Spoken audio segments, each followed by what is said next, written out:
Life in the Wild West was not quick or simple. Every part of the day required effort, from the moment the sun rose to when it finally disappeared behind the hills. People woke early, moved slowly, and worked with what they had. Water was carried by hand, food was made from scratch, tools were repaired instead of replaced. Weather, wounds, and long distances shaped how people lived. And most problems had no fast solutions.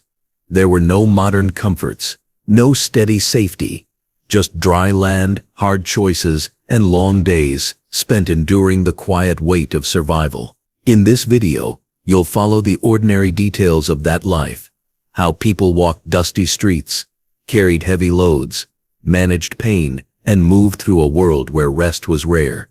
Each sound, each step, and each choice was made under a sky that offered no guarantee. This is the world many entered, but few endured.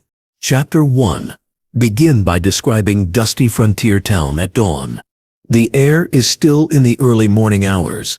A faint light settles over a quiet stretch of flat land, breaking slowly over the low horizon. The sky has not yet turned blue, resting instead in a faded gray that brushes gently against the rooftops of a small town. The buildings stand in a silent row, built from pale sun-worn wood that once carried the scent of pine, but now smells mostly of dust. Nothing stirs at first. The wind is barely present. The streets are empty. There are no sounds of wagons or boots or voices yet, only the soft, steady creak of an old hanging sign that shifts slightly with the breeze. The town is small, just a few dozen structures. Most are built low to the ground, with flat or gently sloping roofs. The saloon sits in the center, with its wide doors slightly ajar, revealing only darkness inside. Across the street is a general store, its single window smeared with old dust. To one side, a jail with one cell and iron bars that have gone dull with rust. On the other, a narrow church stands with a single steeple that rises into the sky like a silent watchman.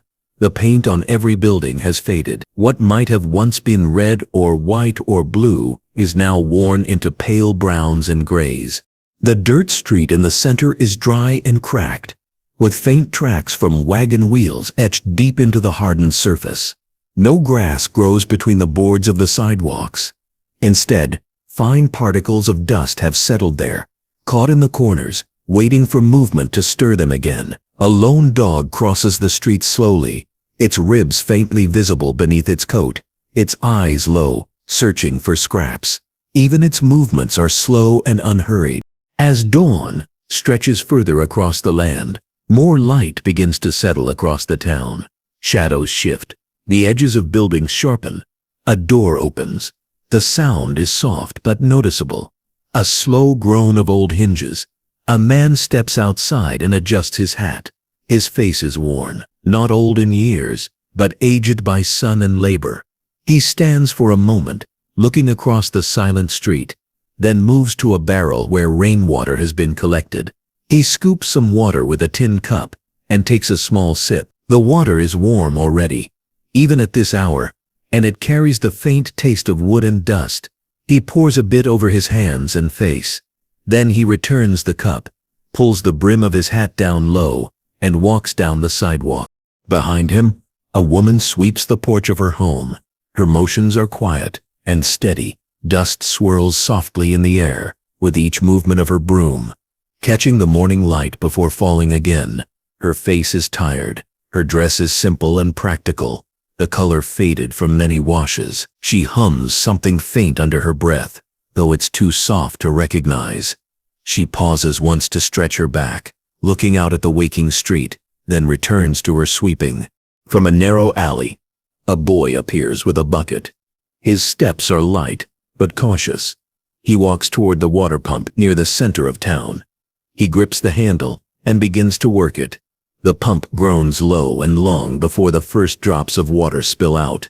The boy waits, then a thin stream begins to flow, and he holds the bucket beneath it, watching as it slowly fills. The sound of water splashing into metal echoes faintly against the buildings. When it is full, He pulls it away, holding it carefully with both hands, and walks back in the direction he came from. A small wet trail follows behind him on the dry dirt. A rooster cries out somewhere, though it sounds distant. Another door opens. Then a shutter lifts. One by one, the town begins to stir, not with noise or energy, but with quiet repetition. A man walks into the saloon. Two others appear at the far end of the street, carrying supplies from a wagon. One of them stops to wipe his forehead with the back of his hand, though the day is still new. The sky above is a wide, pale sheet, cloudless and stretching far in every direction. There is no cover, no protection from what will soon be rising high in the sky. The buildings offer some shade, but it will not last. The sun is slow, but certain, in its path. The heat will come, as it always does. The air will grow thick and heavy. Dust will rise and stick to skin. Clothes will cling. Breaths will deepen. The town knows this routine well. Every day begins the same, and every day is a quiet test of endurance. You can see it in the way people move. There are no wasted steps. Every motion is planned. Every task is part of a rhythm that repeats itself. There is no hurry, but there is no pause either. Even at this early hour, when the sky is still soft and the wind is still gentle, the people are already preparing for work, for heat, for another full day of staying alive. A blacksmith steps out from his workshop, wiping his hands on a dark cloth. The leather apron he wears is stained from years of use. His hammer sits on the edge of a barrel beside him, waiting.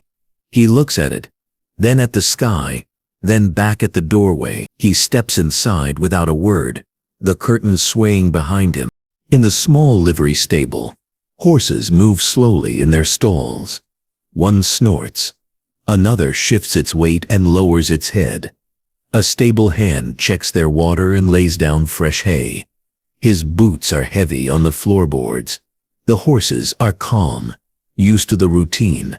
Outside, their smell mixes faintly with the scent of dust and dried grass. It is not unpleasant, just part of the place. The town is not empty, but it is never full either. Those who live here have done so for many years, and few newcomers arrive. When they do, they are watched with quiet eyes. Not with suspicion, but with quiet calculation. Life here is not easy. It wears on people, and only certain kinds of people stay. The main road runs through the middle, stretching far in both directions. On either end, the land flattens out into the horizon. There are no hills nearby, no trees, only short scrub and dry earth. Sometimes a hawk circles high above. Sometimes a lone rider appears in the distance, his form rising slowly from the heat waves that shimmer above the road. But not today. Today the road is still. The dawn continues to pass. The light becomes stronger. Shadows fade. The heat has not yet arrived, but its presence can be felt, like something waiting just out of view. The people move through their routines, each moment shaped by quiet necessity. Nothing is rushed. Nothing is spoken without reason.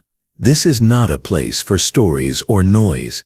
It is a place for living slowly, carefully, and with patience. The buildings stand still. The dust remains in the air. The boards creak softly, and the day continues to unfold in calm, measured silence. Chapter 2. Walk along wooden boardwalk, under midday sun. The moment the sun reaches its highest point, everything changes. What was quiet and gentle in the morning now becomes still and heavy.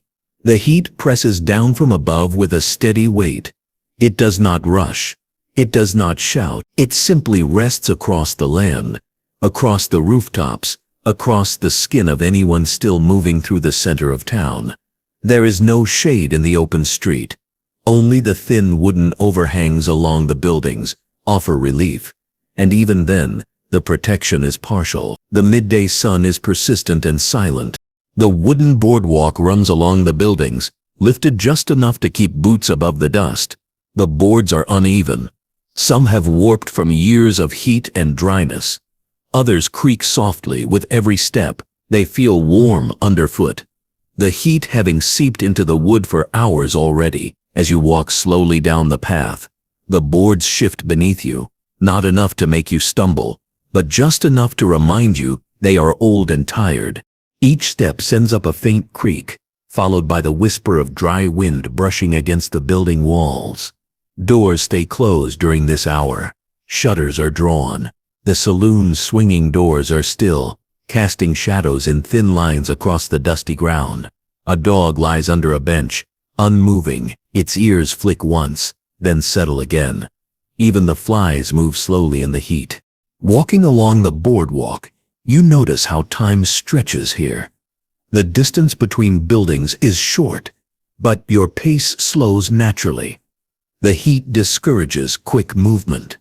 It invites slowness, not out of comfort but necessity. Breathing becomes shallow and regular. The air tastes faintly of wood, of dust, and something metallic that lingers on the tongue after a while. A man sits on a stool outside the general store. He wears a wide-brimmed hat, pulled low. His shirt is light but stained in places. He holds a piece of paper in one hand and a tin cup in the other. He doesn't read or drink. He just sits, watching the empty street. His boots are thick with dried dirt.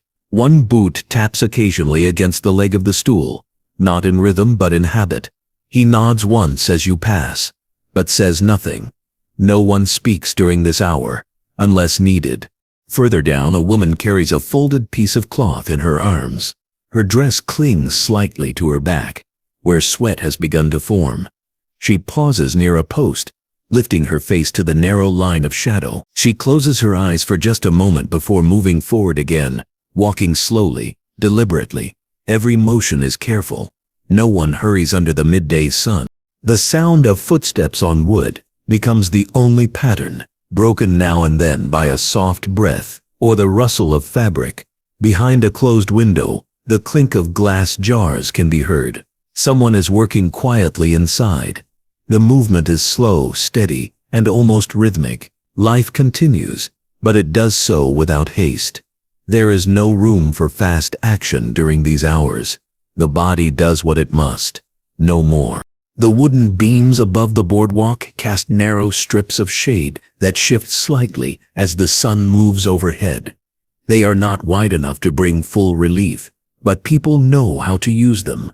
A man leans against a post in one of these shadows, a toothpick resting at the corner of his mouth. His eyes are half closed, but he is not asleep. He is listening. For what? It's unclear. He doesn't move as you pass. Horses stand tied outside the livery. Their heads hang low. Flies circle their legs and backs, but they do not swat them away. Their sides rise and fall slowly. One horse shifts its weight, and the leather reins creak against the post. The sound is soft and short.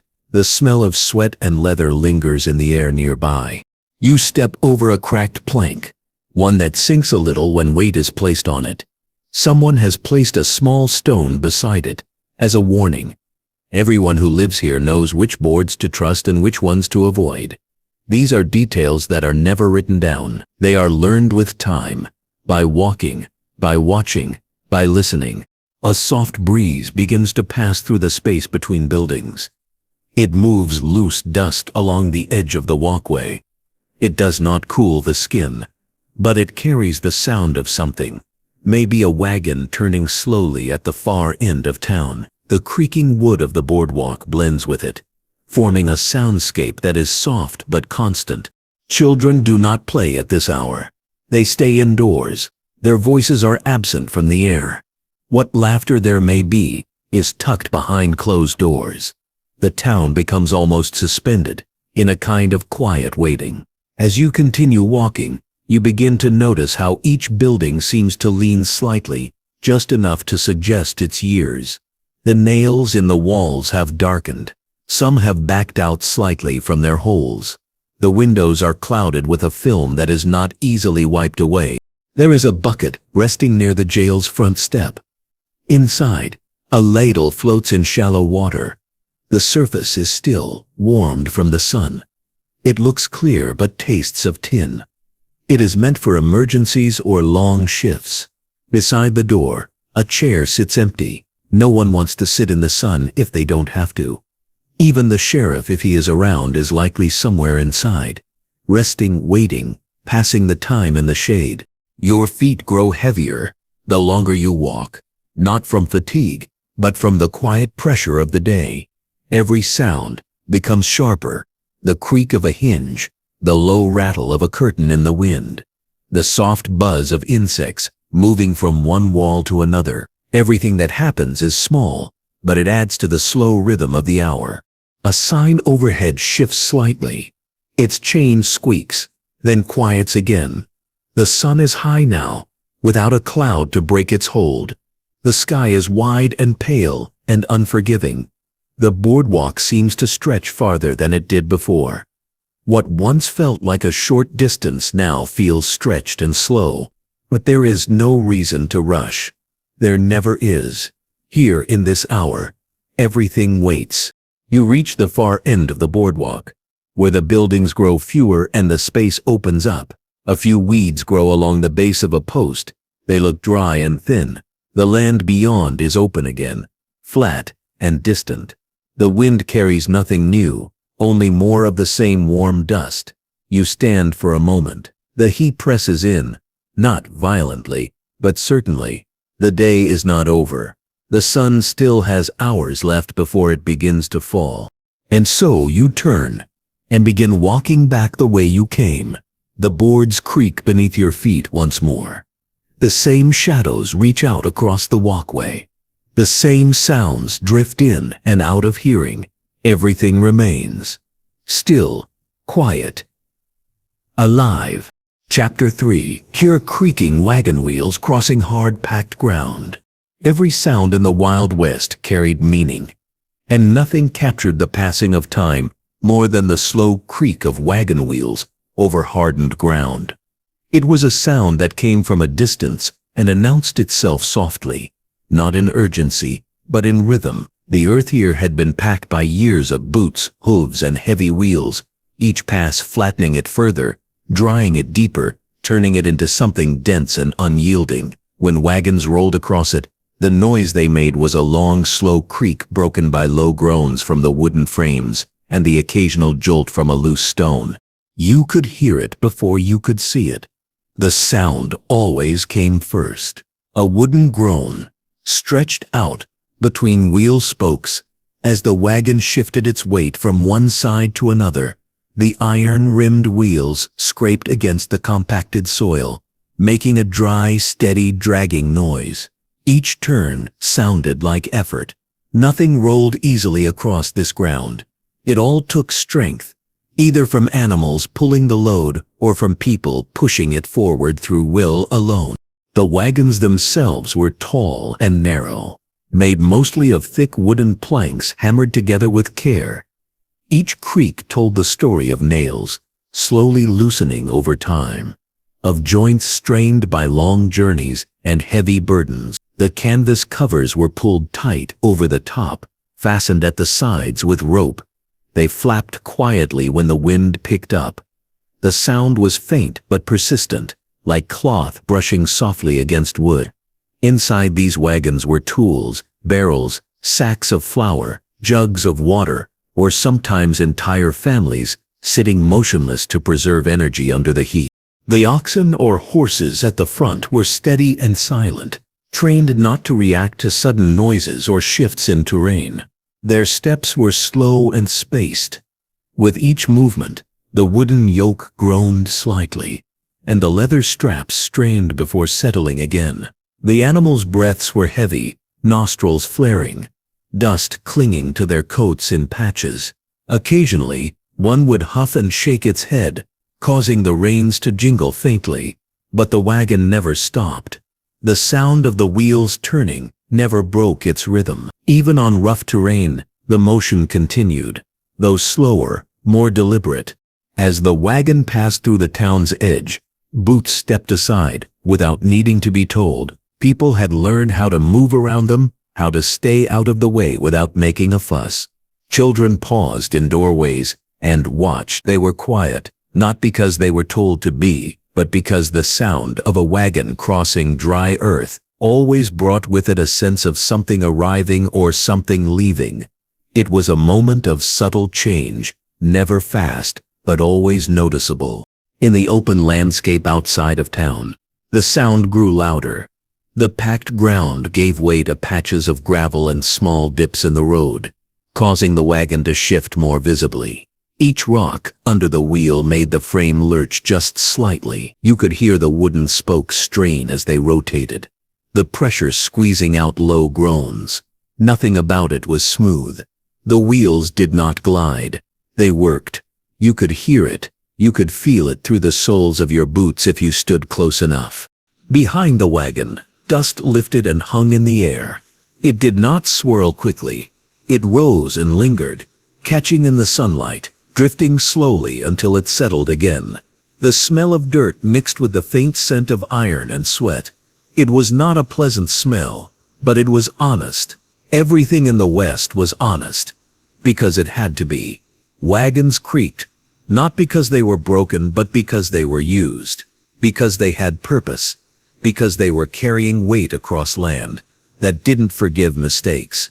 Sometimes the driver spoke to the animals, not loudly, just short phrases, clicks of the tongue, a low whistle, a name spoken once. But mostly, the driver listened to the wheels, to the wind, to the way the wagon leaned to one side or the other. He adjusted his hands on the reins without thought. One movement here, a correction there. His eyes scanned the horizon. He wasn't searching for beauty. He was watching for rocks, for dry gullies, for signs that the road might get worse before it got better. Inside the wagon, a tin plate might shift. A barrel might thud lightly against another. These sounds were soft but constant. They joined the creaking, the scraping, and the groaning in a slow-moving chorus. There was no silence around a wagon. There was only quiet activity, the kind of noise that stayed at the edge of awareness, reminding you that something was in motion. If the wagon stopped, the sound ended all at once. And that silence could feel just as heavy. You would notice the absence of the creaking. The stillness would settle in, pressing into your ears until something new took its place. A footstep, a cough, the flap of cloth. But for as long as the wagon moved, it kept speaking in its own way. Not through words, through wood against iron, through the long breath of animals, through the steady turning of heavy wheels. The sound was slower than the pace of walking. You could walk beside a wagon and hear it match your step. But it didn't hurry. It never rushed. Everything about it was measured. Every creak was spaced out, drawn long by weight and terrain. Sometimes, the wind would catch the edge of the canvas and pull it back slightly, making the frame rattle gently. Then the sound would settle back into its steady rhythm, always steady, always deliberate. You could stand on the edge of a road and hear a wagon approach long before you saw it. The sound would begin as a distant hum, then the groan of wheels, then the scuff of animals' hooves. When it passed, it left behind the smell of warm canvas and stirred dirt. It left behind a faint trail of soft noise that slowly faded, one creak at a time. In the distance, the wagon became smaller. The wheels kept turning. The noise stayed steady until it became part of the background, barely there, but not gone. The trail it followed would not be marked with signs. It would be remembered by the sound, by the rhythm, by the way the earth felt beneath each turn of the wheel. And for those who heard it, even once, it became a sound tied to the land itself, a sound that told you where you were, how far you had come, and how far you still had to go. Chapter 4. Feel scorching heat, baking dirt and wooden structures. There is no avoiding the heat when the sun reaches its full strength in the Wild West. It takes hold of everything around you without pause. The moment you step outside, it wraps around your body and presses down slowly, as though the air itself has thickened. It is not the kind of heat that comes and goes. It settles in, stays with you, and makes each movement feel heavier than it should. You can feel it in your skin, in the fabric of your clothes, and in the quiet stillness of the town, where nothing dares to move too fast. The dirt beneath your feet no longer feels dry. It feels baked. Each step you take sends up dust that has been warmed for hours. The earth is cracked in places, and the pale lines of those cracks run in long, uneven paths. There is no moisture beneath the surface, not even a trace. It feels like the ground has been resting under the same sun for weeks without interruption. When the wind picks up, it carries hot air with it, not relief. It brushes against your face and leaves a sensation like standing too close to a flame. Even in the shade, the heat lingers. It follows, waits, and spreads. The wooden buildings in town suffer just as much. The boards that hold them together have dried beyond measure. They creak softly as they expand. The edges curl in some places. Nails sit loose in their holes. Paint has long since faded or peeled away, leaving only sun-bleached wood behind. If you press your hand against a wall, you can feel the heat stored inside it. The surface is warm, almost hot, and dry to the touch. It gives nothing back. The heat has seeped into every part of it, and it will take the full night to cool down, if it cools at all. Roofs do little to protect the inside of buildings during this time. Tin rooftops radiate warmth into the rooms below. Inside, the air grows still and stale. Windows remain shut to keep the dust out, but the cost is a stifling, unmoving atmosphere. Breathing becomes slow and shallow. The sweat on your skin does not cool you. It only collects. There is no escape, not unless you leave the town entirely.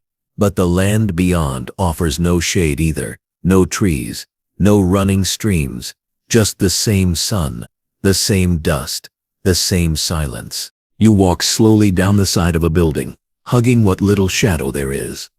Each footstep is deliberate. Each breath is measured. Even the animals have gone quiet. A dog rests beneath a porch, its tongue hanging out, eyes half closed. It doesn't move when you pass. It has no energy to bark or follow. Chickens that once scratched in the dirt now stay under wooden awnings, their feathers puffed slightly to release heat. Even insects move in slower patterns, buzzing low, never far from shade. The town's few water barrels sit uncovered in the heat. The surface water inside them is warm to the touch, never cold. Some barrels are nearly empty. The wood around them is cracked and dry. A dipper left nearby burns your fingers if you touch the metal part directly. The water is necessary, but it brings little comfort. It only slows the drying of the throat. It does not cool the body. One sip at a time is all you can afford. And even then, it feels more like duty than refreshment. The people here have learned not to speak much during these hours. Conversation waits for the evening. During the heat, they work if they must, but their hands move with caution. The blacksmith's hammer strikes more slowly. The storekeeper moves boxes one at a time. The tailor pulls thread with long, unhurried strokes. Everything is deliberate. There are no wasted actions, no sudden movements. Every step, every breath is chosen. Children, usually full of noise and activity, remain indoors. You can hear them sometimes through thin walls, their voices lowered, their laughter held back. They've been taught the rules of this hour. It's a time for patience, a time for stillness. The midday heat is not something to be challenged. It is something to endure. A man steps outside carrying a pale cloth over his shoulder. He squints at the sky before pulling his hat lower. The sweat has already soaked through the back of his shirt. He does not wipe it away. He walks slowly to a barrel, fills a tin pan with water, and pours it carefully over the ground near the steps. The dust darkens for a moment. Then it dries again, as though it had never been wet. The man stands still. Then he turns and walks back inside. Above, the sky remains clear. Not a single cloud offers relief. The blue is faded from the heat, washed out. almost white in some places. It stretches endlessly in every direction. The sun moves across it slowly, without sound or sign of stopping. Time feels longer in this heat. Minutes pass with wait. Hours stretch into silence. Sometimes, a wagon wheel turns somewhere in the distance. But even that sound is slow. No one travels fast during this time of day. The sun punishes movement. The land gives no comfort. And the town becomes a place of quiet endurance, waiting for the first sign that the sun is falling. Only then do people breathe a little deeper. Only then do doors open again, slowly, one by one. Until then, the heat remains. It holds the town in place. It presses down on roofs, on roads, on shoulders. It bakes the ground, the walls, the windows, and in its presence, everything slows, not from fear, not from danger, but from the simple, unshakable truth that nothing in the Wild West ever comes easily, not even the air you breathe. Chapter 5. Notice sparse water sources hidden among arid hills. In the vast stillness of the Wild West, nothing mattered more than water. It wasn't spoken of with excitement. It wasn't searched for with hope. It was tracked, studied, and remembered, because water was the line between getting through the day or being left behind by it. If you walked far enough beyond the edges of town, past the last rows of weathered boards and into the long stretches of dry land, you would begin to understand how rare water really was. The hills that rolled across the landscape looked endless. From a distance they held no promise. Their edges were soft but brittle. Their slopes were smooth but lifeless. Color faded from the soil in every direction. Nothing moved unless pushed by the wind. Your boots touched down on cracked dirt. There were no signs of moisture beneath the surface. The dust that lifted behind each step was light and fine, rising in a slow drift before falling again without purpose. The heat sat still above the land, and yet somewhere within those hills, sparse and scattered, were the few places where water could be found. Not lakes, not streams, just traces, just signs. Quiet places you would miss if you didn't already know they were there. A shallow depression in the base of a hill might collect runoff after a rare rain, but it wouldn't last long. Within hours, the heat would return to claim it.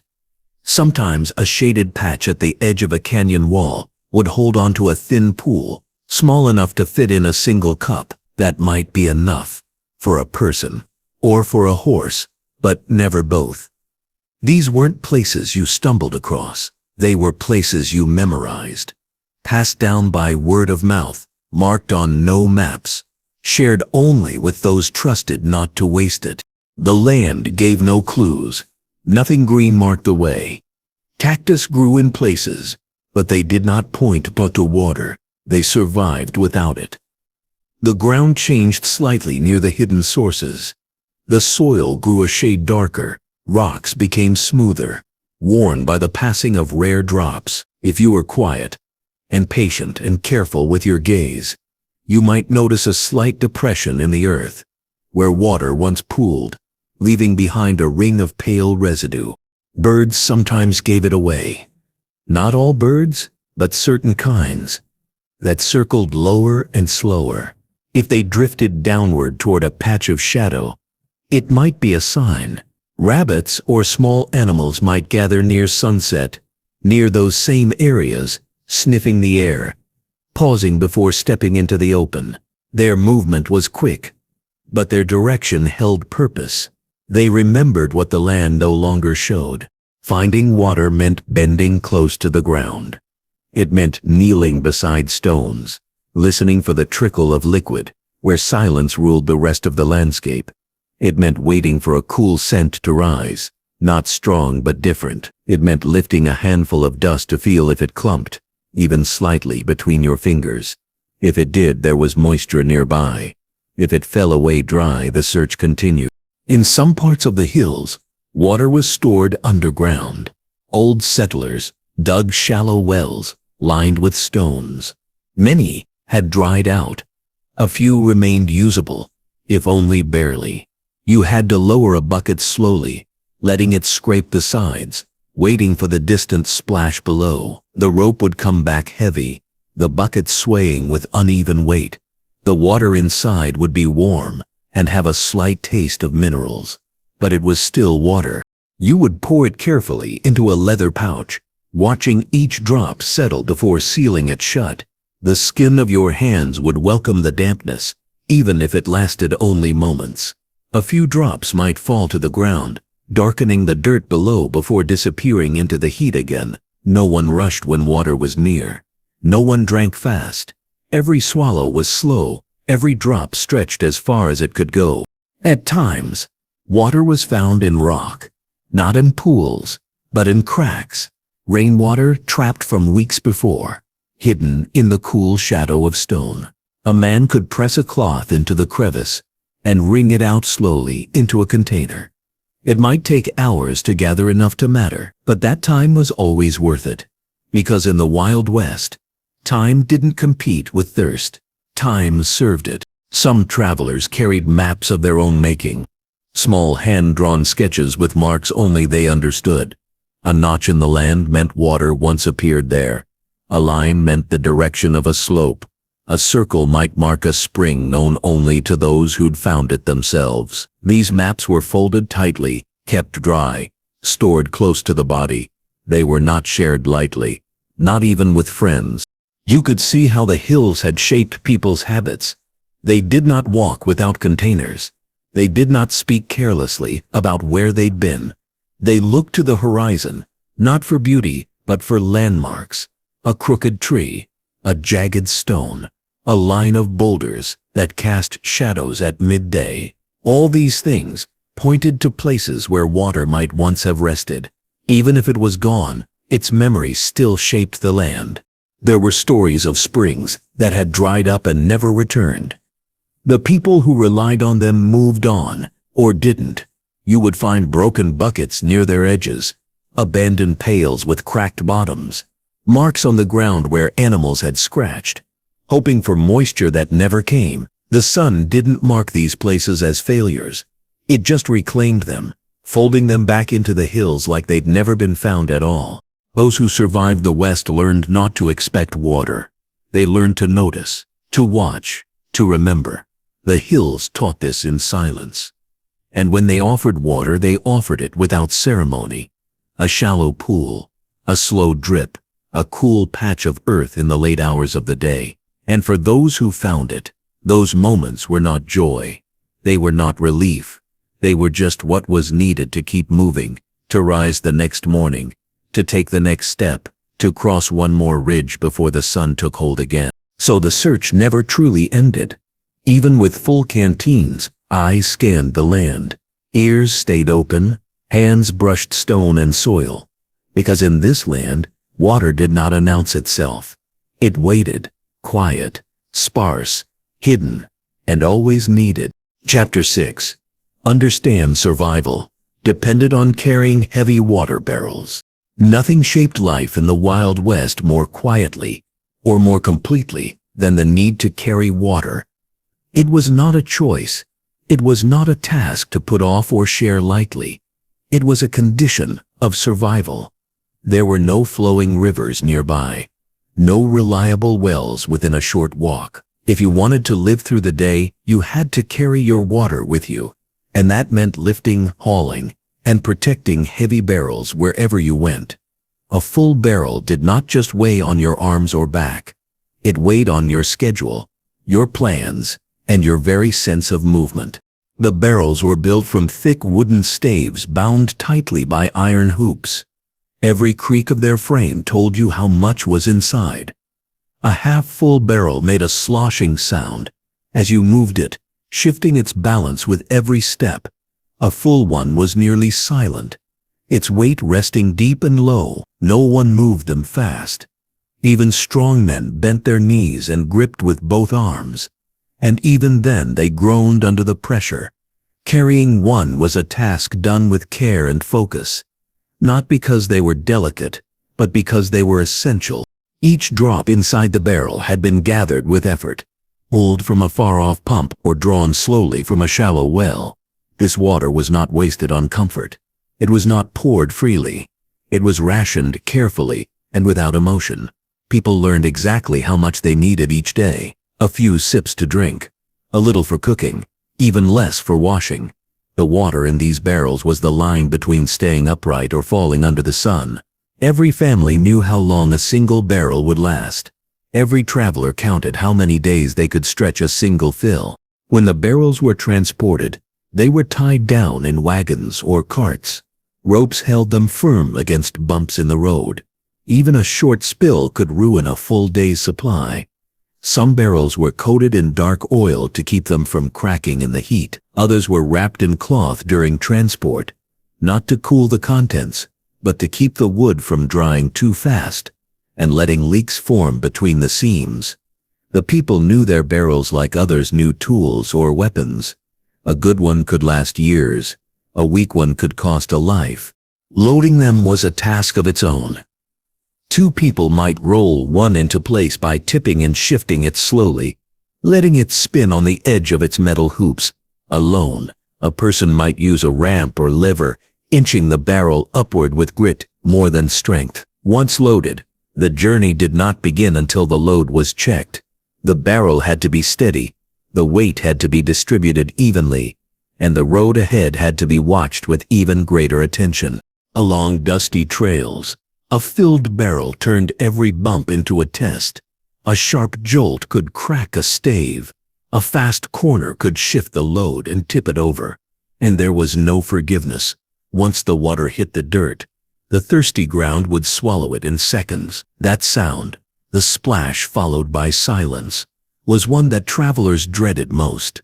A broken barrel was more than an inconvenience. It meant turning back. It meant making hard decisions.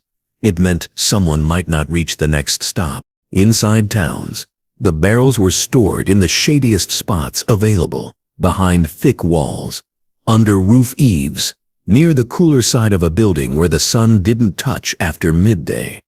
They were lifted down carefully, tipped only enough to fill smaller containers, a dipper, a bucket, a basin. The children learned young how to pour without spilling. The adults knew how to ration without arguing. There was no room for carelessness. Even a small spill on the ground could cause an argument. A larger one might create silence that lasted for hours. People kept records in their heads. They remembered how long a barrel had lasted last week. They noted how fast the water dropped. When guests came to stay, they planned chores around how much water they could spare. There was no cleaning day unless the barrel was full. There was no baking unless water had been set aside. Even the livestock had set amounts enough to survive, never more. The sight of a nearly empty barrel brought a heaviness that nothing else could match. It meant someone would need to carry again, soon.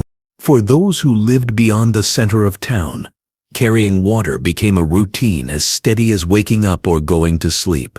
A barrel might be rolled half a mile or more, pushed over uneven ground, guided around rocks and small rises. There were no breaks taken during the carry.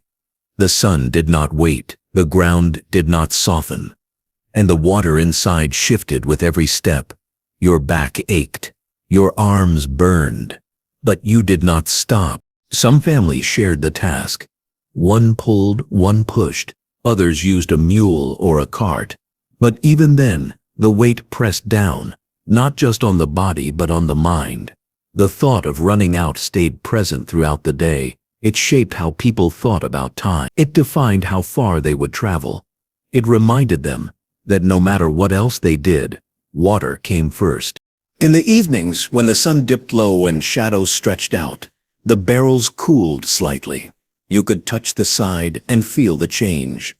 The water inside still warm, but the pressure less intense. That was when people refilled their smaller containers for the night.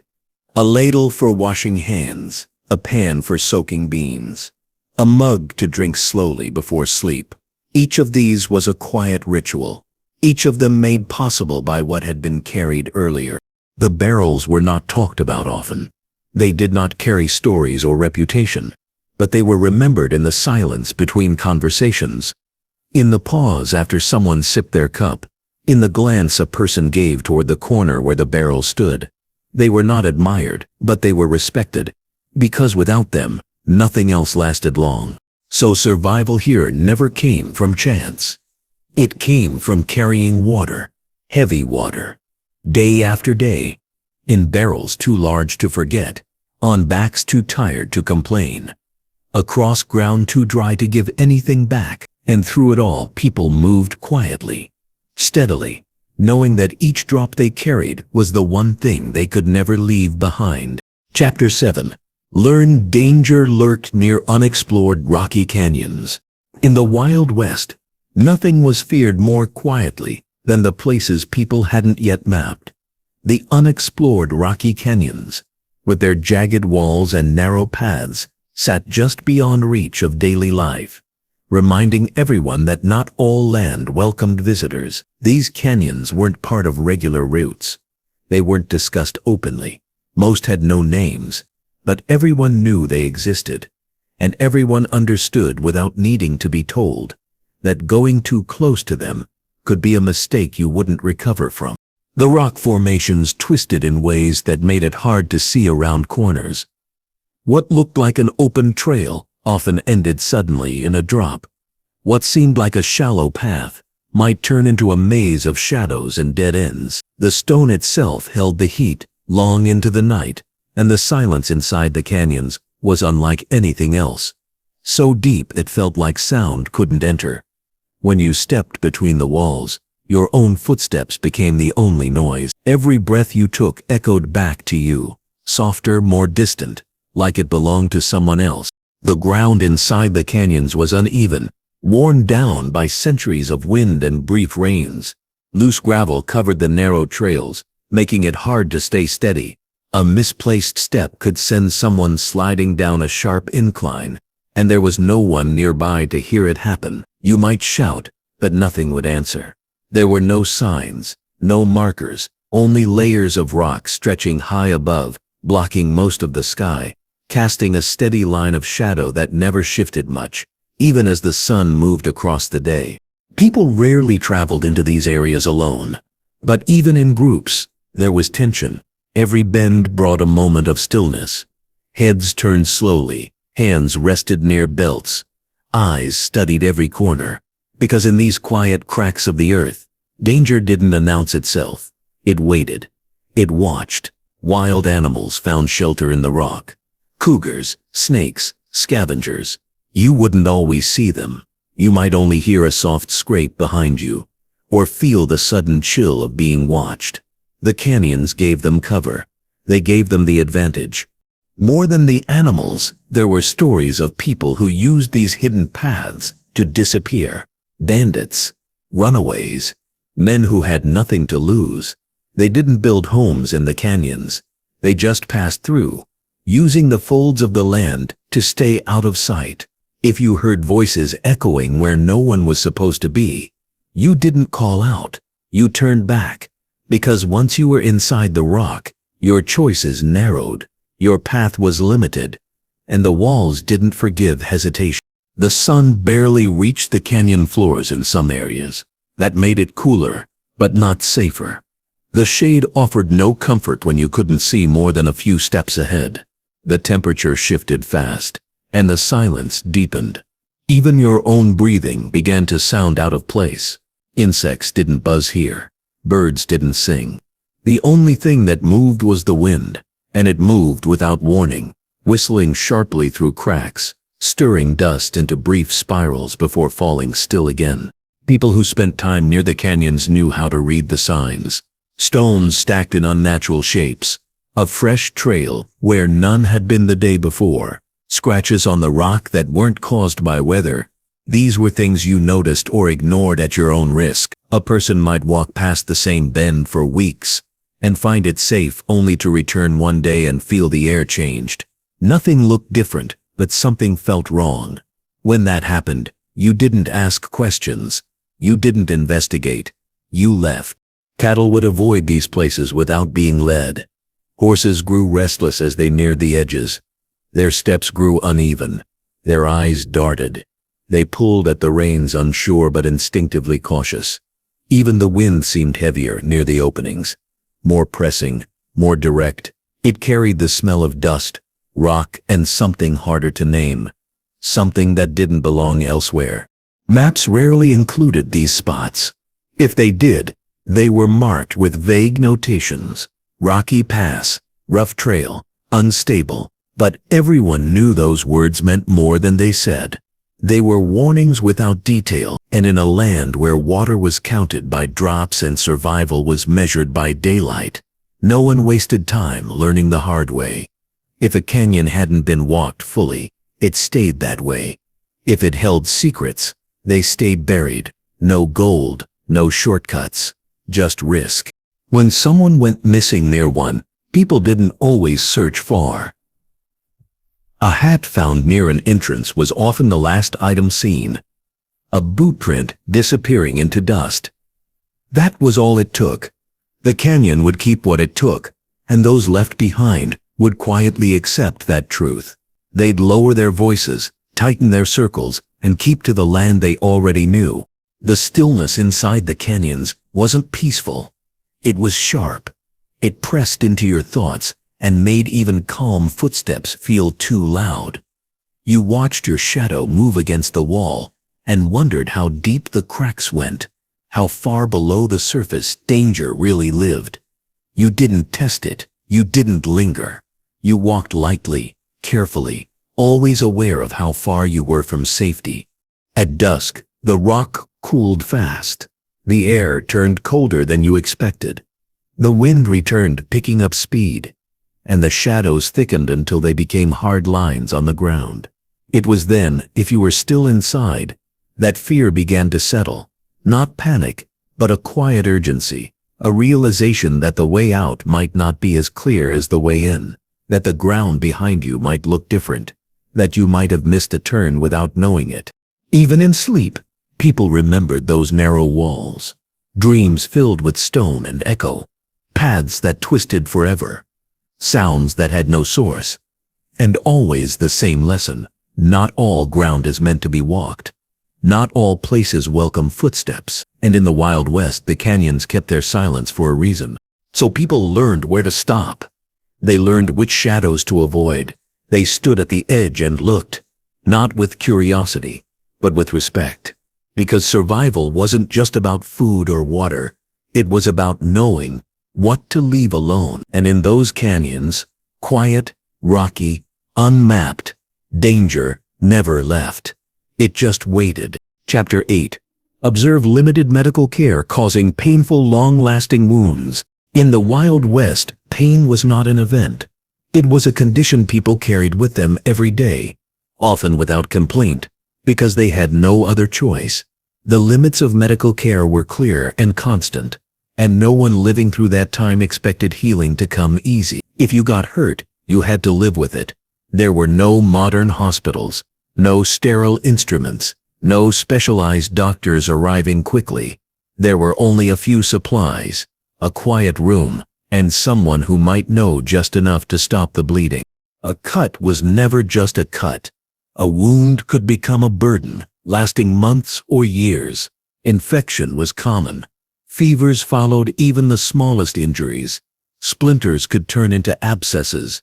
Broken bones rarely healed correctly. Dislocated joints often went untreated.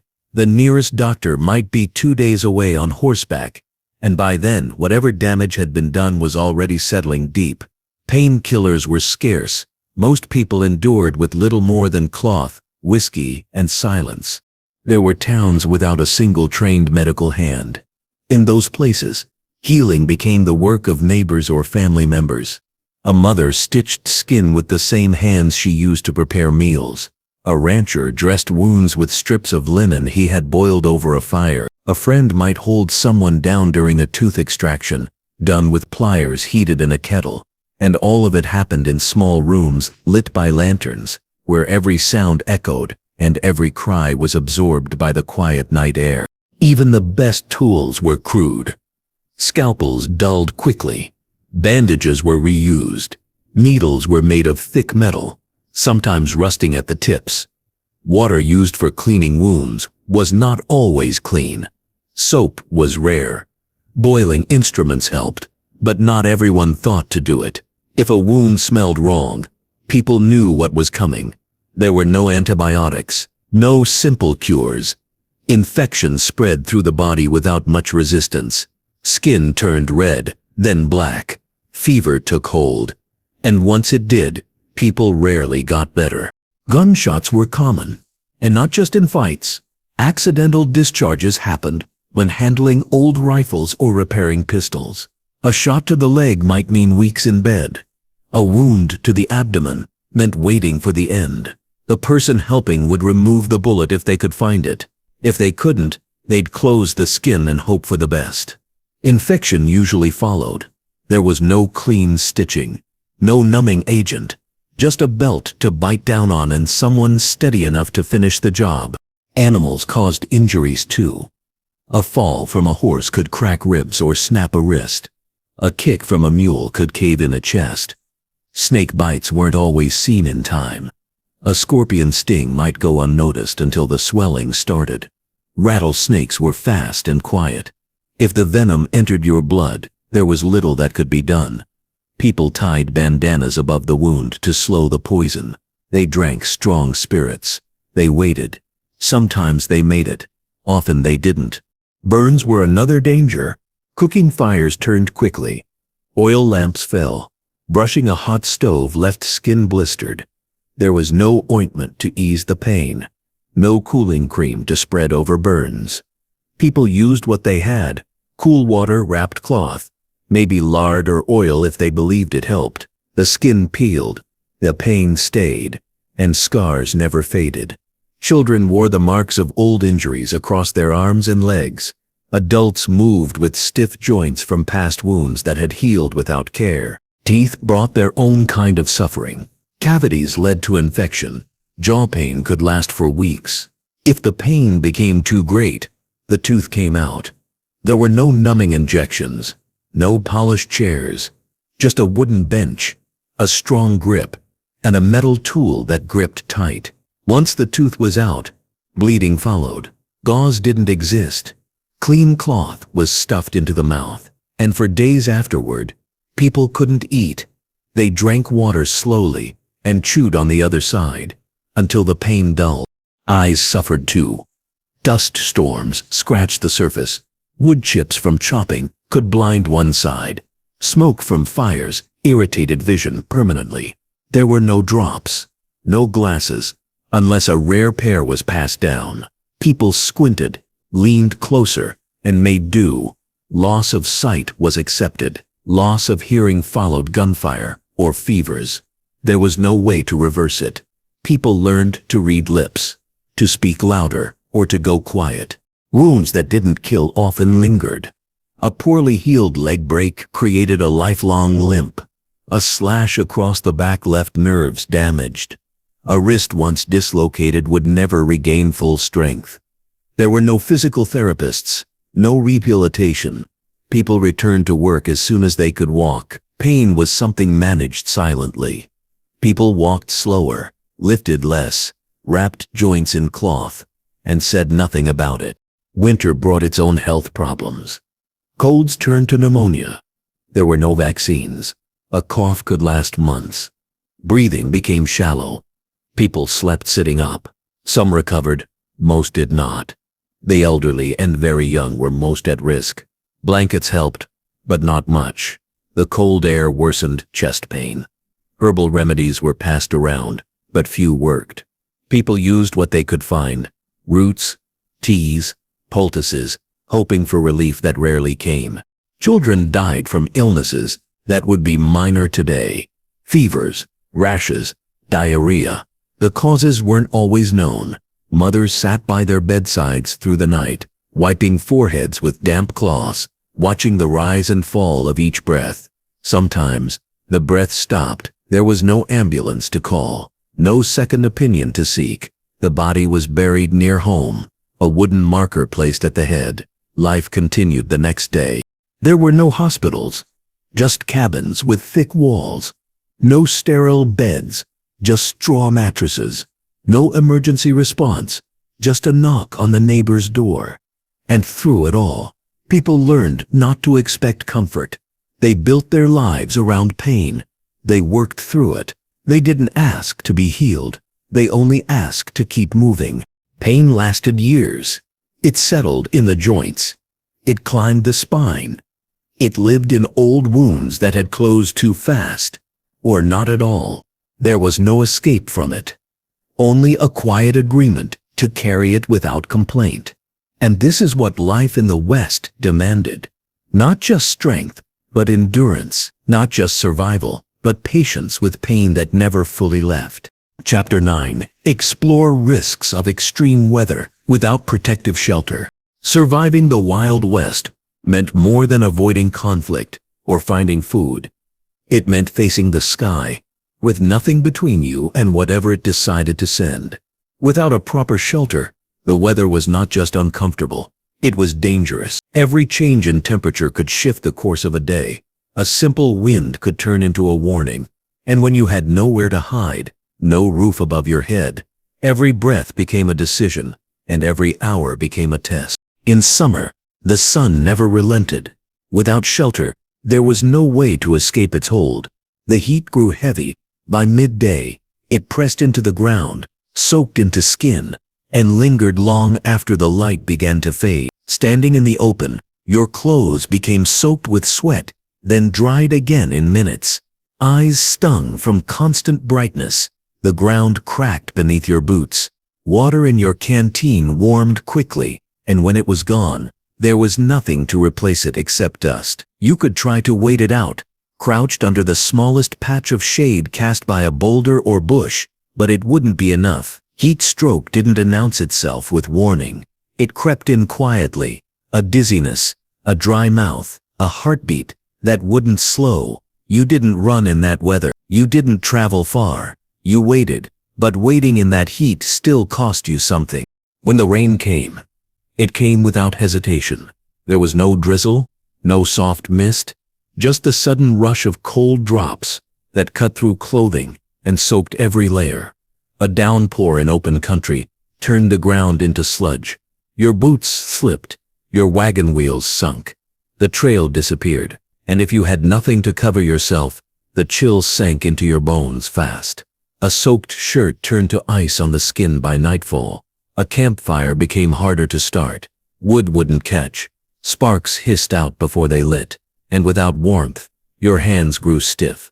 You couldn't cook, you couldn't sleep, you couldn't think clearly.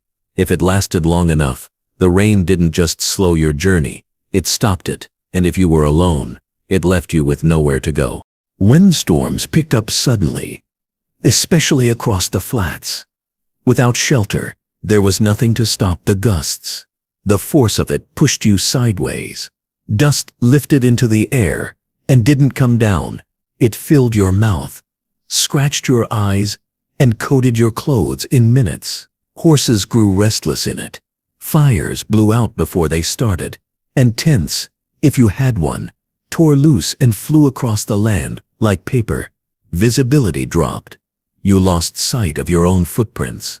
The sound of the wind howling in your ears made it hard to hear your own thoughts. You held on to whatever you could, crouched low, shielded your face with your arms, and hoped the wind would pass before the cold set in behind it. Winter brought more than just cold. It brought silence. Without shelter, the cold didn't hit you all at once. It started at the fingers, then the toes. It worked slowly. Boots grew stiff. Fingers lost their grip. Breath turned to steam and froze at the edge of scarves.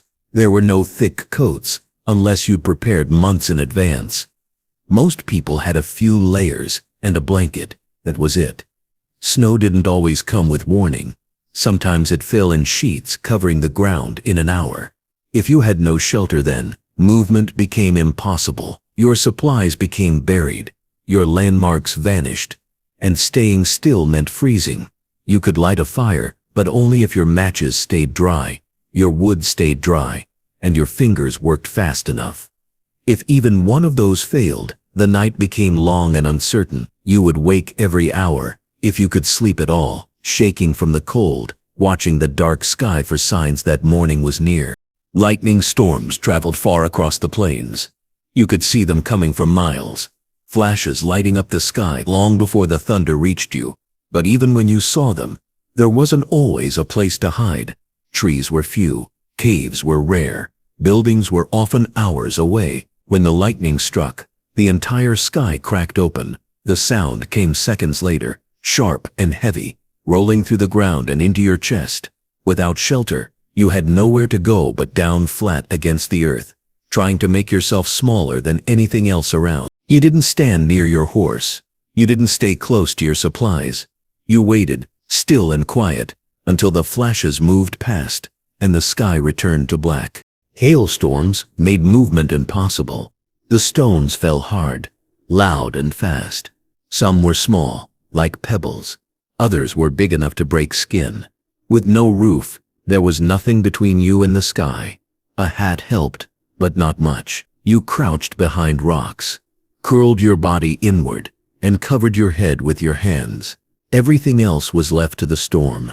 Wagons cracked under the weight, barrels split open, cloth tore, and once the hail stopped, the ground remained covered in cold, uneven chunks. Travel slowed, horses hesitated, and the damage had already been done. Dust storms created a different kind of danger. The air turned orange, then brown, then black. You couldn't breathe. You couldn't see. The dust got into your ears, your nose, your mouth, your eyes. Even with a cloth over your face, the grit pushed through. It stuck to your skin. It scratched your throat.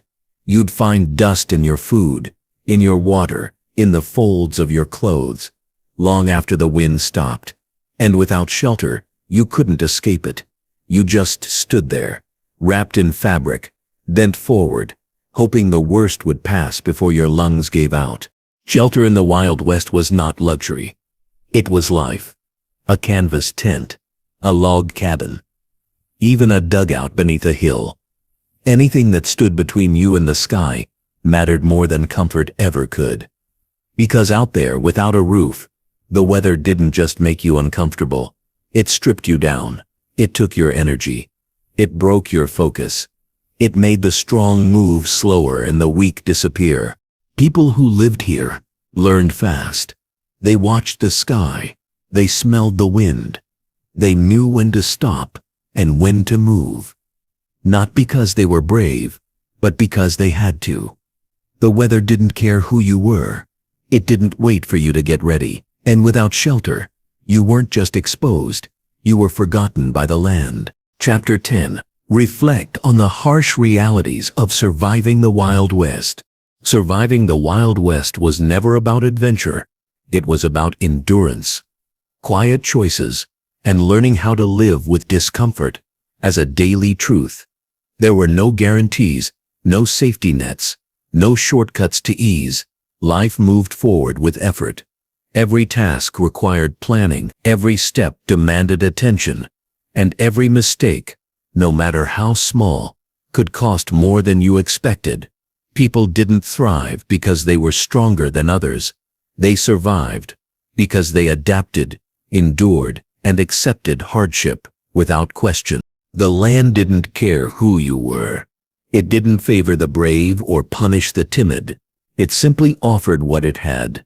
Dry soil, sharp rock, cold winds, and heavy sun. There were moments of peace, but they were short. Most of the time, people woke up with tasks already waiting. Water needed hauling. Animals needed feeding. Food needed preparing. Tools needed fixing. You didn't wait for motivation. You moved because survival depended on it. Rest came only after the work was done. And even then it was light and often broken. The wild never stopped pressing in. The wind wore down your skin. The sun darkened your face. The cold settled in your bones. Sleep rarely came easily. It was interrupted by creaking wood, shifting animals, or distant sounds in the dark. Night didn't bring peace. It brought caution. You stayed alert. You listened. You didn't know what waited beyond the quiet, so you kept a lantern near, and your boots close. And when morning returned, you started again without complaint. Illness was not an exception. It was expected. Stomachs turned from spoiled food. Cuts burned with infection. Joints ached from work. Coughs lingered for weeks. You didn't visit a clinic. You didn't call for help. You waited it out. You drank what you had. You stayed warm. You didn't talk much. Everyone understood that healing was slow, and sometimes incomplete. A limp became permanent. A wound never fully closed. But you still moved forward. Loneliness also carved its place. Wide open spaces didn't always mean freedom. They often meant distance. Long stretches without company. Days without conversation. Miles between cabins. Letters took weeks to arrive. Sometimes they didn't arrive at all. And when they did, they carried more silence than answers. People filled that space with small rituals. Mending clothes. Sharpening tools. Boiling coffee. Tasks became a way to feel present, to feel grounded in something that made sense. The land might not speak back, but your hands stayed busy, and that was often enough. Violence wasn't always sudden, but it was always possible, not just in gunfights or raids, but in smaller conflicts, land disputes, theft, arguments that grew out of hunger or fear. There were no police patrols. No legal safety. Justice came from whoever was nearby, and often it was delivered in silence. People didn't dwell on it. They moved on. They fixed what they could and let the rest settle into memory. Food didn't come easy either. Hunting took skill. Traps failed often. Crops grew only when the land allowed. Sometimes meals were small, just beans, flatbread, or salted meat. You learned to make do. You stretched supplies. You saved what you could. If you had enough to eat, you didn't complain, and if you didn't, you chewed slower and drank more water. Hunger wasn't always sharp. It became a quiet companion, something you lived with, adjusted to, and never fully ignored. Children learned early. They worked beside their parents. They hauled, stitched, chopped, gathered. School was rare. Lessons came from daily life. They learned how to stay still when needed, how to move carefully, how to carry responsibility before understanding it. They didn't play much, but they watched closely. Every motion from an adult was a lesson in what it meant to endure. Laughter wasn't missing. It was just quiet, brief, and often followed by silence. Hope didn't vanish. It just shifted. It wasn't in dreams of gold or escape. It was in a good harvest. A mild winter, a new calf born healthy. It lived in small moments. A letter arriving safely, a dry day during travel, a shared meal. These became the victories people waited for. And when they happened, they were marked not with celebration, but with calm gratitude. A nod, a longer pause at the fire, a quiet sigh. That meant for now things were holding steady. Tools mattered. Not because they were valuable, but because they kept everything going. A broken axe slowed progress. A dull knife made meals harder. A torn boot could turn into infection. So people sharpened, patched, and repaired. Often, they respected their gear because their lives were tied to it. There was no room for waste. Every item had purpose. And when something broke, it was fixed or repurposed. Nothing was thrown out until it had been used fully. Shelter was basic. A cabin of logs. A dugout in a hillside. A wagon turned into a sleeping space. There were no polished floors, no decorations, just warmth, dryness, and enough room to rest. Fires burned low to save wood. Windows stayed shut against wind. Beds were simple. Straw, wool, maybe a worn quilt. And when the storms came, people gathered near the center, close to one another, listening for signs of damage, counting the seconds between lightning and thunder. What made life harder wasn't just the land or the weather. It was the knowledge that nothing was promised. A good day could shift fast. A storm could ruin months of work. Illness could arrive overnight. A horse could go missing. A barrel could crack. And each time something went wrong, you adjusted. You didn't fall apart.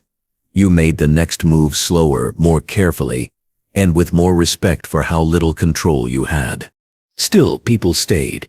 They kept building, planting, walking. Not because they expected ease, but because they believed in the life they were shaping. It wasn't about comfort. It was about making something last. A family name, a plot of land, a home that stood through the seasons. And every person who made it through another year knew they had earned that time with their hands, their choices, and their ability to accept what could not be changed. So when you reflect on what it meant to live through the Wild West, think beyond the stories of gunfights and dust. Think about the quiet strength it took to carry water every day. The calm hands that stitched up a wound in candlelight. The tired feet that walked miles just to check a fence line. And the steady hearts that kept going, without comfort, without reward, simply because survival was the only thing that mattered.